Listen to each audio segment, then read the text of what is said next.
আজকে সেটাকে নিয়েও বিজেপি রাজনীতি করছে। অপারেশন সিঁদুর অনেক গর্বের নাম।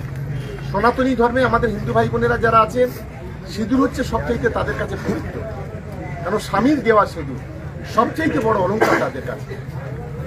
আজকের অপারেশন সিঁদুর নাম দেওয়া হলো, খুব ভালো, আমাদের দল সমর্থন করেছিল, কোনোদিন একটা কথা বলে, কিন্তু সেটাকে নিয়েও রাজনীতি করা হচ্ছে।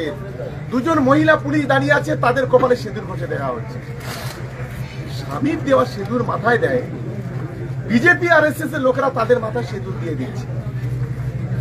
আজকে নরেন্দ্র মোদী 56 ইঞ্চি ছাতির কথা বলে, যারা আজকের 4-5টা সন্ত্রাসবাদী এসে 26 জনকে খুন করে গেল, যেখানে খুন করেছে পায়েলগাঁয়ে, সেখান থেকে 100 কিলোমিটার দূরে পাকিস্তানের বর্ডার, কয়েক ঘন্টা যেতে লাগে, এখনো পর্যন্ত তার অ্যারেস্ট হলো না। কাশ্মীরে লক্ষ লক্ষ সেনা, যাদের প্রতিটা মুহূর্তে 5 মিনিট অন্তরে সেনা থাকে, সেদিন কেউ ছিল না। ভাবতে পারেন, হঠাৎ করে একটা যুদ্ধ শুরু হয়ে গেল। ঠিক যেমন পুলওয়ামাতে 42 জন সেনা শহীদ হয়েছিল, তার এখনো পুরো সঠিক হিসাব খুঁজে পাওয়া যায়নি।